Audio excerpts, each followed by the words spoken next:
Penasehat Hukum Haji Nur Yadin, Handri Martadinyata SH, atas kasus yang melibatkan kliennya, mendesak pihak-pihak terkait dalam hal ini, Polresta Bandar Lampung dan Kejaksaan Negeri Bandar Lampung segera merampungkan Form P21 untuk melakukan penahanan atas tersangka Haji Darussalam. Hal itu disampaikan oleh Penasihat Hukum Haji Nur Yadin, Handri Martadinyata SH, saat konferensi pers. Penetapan Haji Darussalam sendiri sebagai tersangka tertuang poin ketiga huruf F Surat Kepolisian Negara Republik Indonesia Daerah Lampung, Resort Kota Bandar Lampung, nomor B/1171-A/9/2020, Reskrim, tertanggal 7 September 2020. Meski demikian, kata Handri, masih ada ruang di kejaksaan untuk menyelesaikan perkara ini melalui proses keadilan. Proses ini pada dasarnya, menurut Handri, dilakukan melalui kebijakan dan pengalihan dari proses pengadilan pidana ke luar proses formal untuk diselesaikan secara musyawarah. Diketahui, sebelumnya perkara hukum yang terjerat Haji Darussalam dan M. Saleh dilaporkan Haji Nur Yadin, pengusaha besi tua ke Mapolresta Bandar Lampung. Nur Yadin mengalami kerugian 500 juta rupiah. Atas laporan itu, Darussalam bersama M. Saleh telah ditetapkan tersangka. Perkara tipu gelap yang melibatkan Haji Darussalam ini berawal pada tanggal 12 September 2014. Haji Darussalam bersama Haji M. Saleh mendatangi kediaman Haji Nur Yadin untuk mengajak kerjasama bagi hasil. Dalam pertemuan itu, Darussalam bersama Saleh menjanjikan keuntungan dengan meminjam uang 500 juta rupiah milik Haji Nur Yadin untuk membuat surat tanah sporadik seluas 16 hektar di Desa Kunyit, Bumiwaras, Teluk Betung Selatan. Keuntungan yang dijanjikan kepada Haji Nur Yadin yakni hasil penjualan tanah itu akan diberikan kepada Haji Nur Yadin sebesar Rp15.000 per meter. Salah satu kuasa hukum dari pelapor Haji Nur Yadin. Oke Bang, apa yang kita perkarakan di hari ini Bang untuk yang kita dalam kasus Darussalam ini? Artinya ini laporan sejak bulan Februari, 18 Februari 2020 sampai hari ini kita akan melaporkan 2 orang yang sudah ditetapkan. Satu sudah ditetapkan tersangka oleh Poltabes Bandar Lampung, yaitu Pak Darussalam. Yang satu Pak M. Saleh itu sudah berproses di pengadilan, artinya sudah dilimpahkan ke Kejari dan sudah di P21.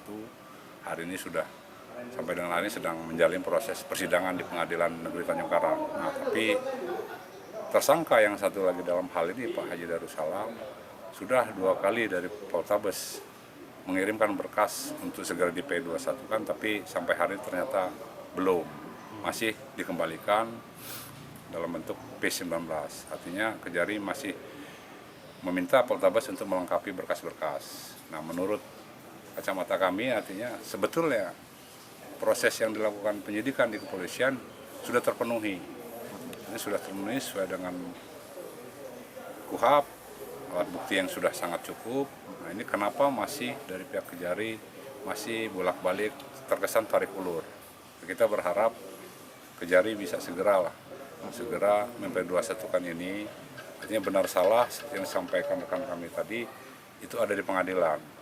Nah, tugas kepolisian dan kejaksaan dalam hal ini Kejari Bandar Lampung mengikuti sesuai ketentuan KUHP. Sepanjang itu sudah dipenuhi, monggo harusnya segeralah Kejari P21-kan, limpahkan ke pengadilan, kita buktikan di pengadilan jika memang tersangka dalam hal ini Darussalam tidak bersalah. Bang, kalau untuk objek laporan kita sendiri dan nominalnya sejauh ini seberapa banyak? Kalau kerugian klien kami itu sekitar 500 juta berdasarkan bukti kwitansi, itu sekitar 500 juta rupiah yang sampai hari ini pun upaya-upaya restoratif tidak ada dan belum dikembalikan.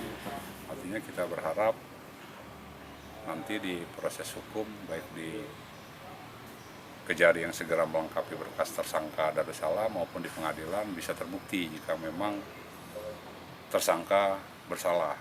Itu untuk pembuatan sporadik Bang ya? Janjinya ketika menggunakan uang klien kami itu untuk penggunanya untuk pembuatan sporadik. Yang sampai hari ini sejak 2014 tidak jelas sporadik itu yang mana, bahkan sporadiknya sendiri yang katanya sudah dibuat itu sudah dibatalkan. Dan ternyata sporadik yang sebagai alat bukti itu pembuatannya tertera tertanggal 2006. Artinya peristiwa ini dimulai 2014. Kenapa sporadiknya tertanggal tahun 2006? Itu luas tanahnya sendiri itu Bang? Kalau kata tersangka dan terdakwa ini sekitar 16.000 hektar yang berada di wilayah Teluk Betung ya. Untuk status tanahnya sendiri sampai saat ini seperti apa? Status tanah saya juga tidak mengikuti, tapi informasi yang kami dapat status tanah sebetulnya sudah bersurat, artinya sudah ada yang bersertifikat, bahkan ada yang milik Pemkot, pemerintah Kota Bandar Lampung. Artinya ketika ini betul ini tanah milik orang lain, ya tambah lagi dong, tambah lagi semakin menguatkan jika tersangka dan terdakwa ini memang berbohong. Itu. Saat ini kalau ditanya terkait dengan perkara Pak Darussalam, itu adalah perkara yang sangat dipaksakan dan tidak ada alat bukti satupun yang memenuhi ketentuan pasal 184 KUHP yang dapat menjerat Pak Haji Darussalam sampai ke pengadilan. Itu tetap catatan saya yang sampai saat ini.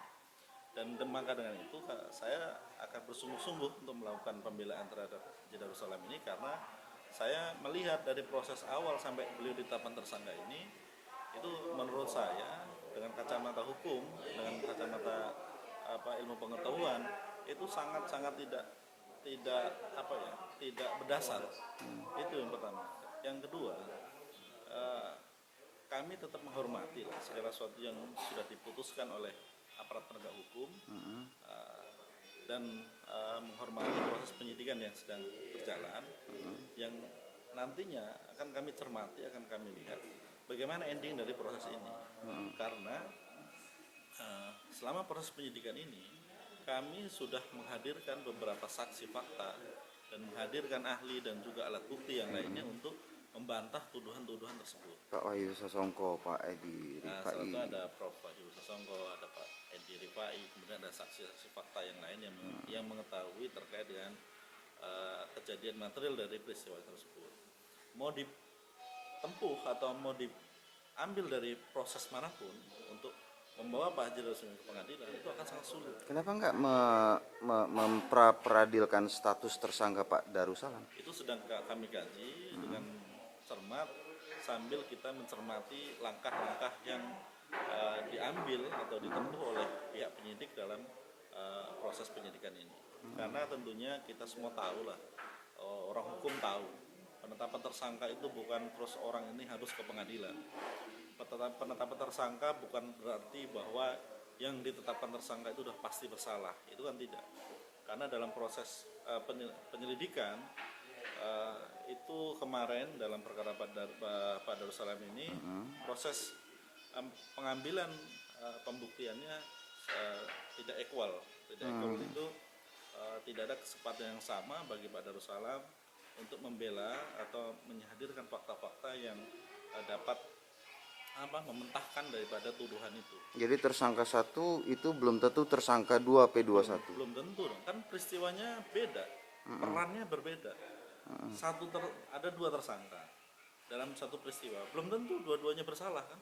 Walaupun di dalam pembuktian fakta persidangan ada tanda tangan Pak Darussalam sebagai penerima. Sekarang saya bilang gini, kita kalau dituduhkan menerima uang, itu yang dibilang menerima itu yang tanda tangan sebagai penerima atau yang bertanda tangan sebagai saksi. Oke, Itu siap, pertama. betul. Yang kedua, apa korelasinya menetapkan Pak Darussalam kalau peran dia hanya mengenalkan Pak Saleh kepada Nur Yadin, kemudian Pak Nur Yadin memberikan pinjaman. Kemudian Pak Nur Yadin dengan Pak Saleh ini sudah membuat suatu agreement secara keperdataan, membuat kontrak perjanjian kerja bersama.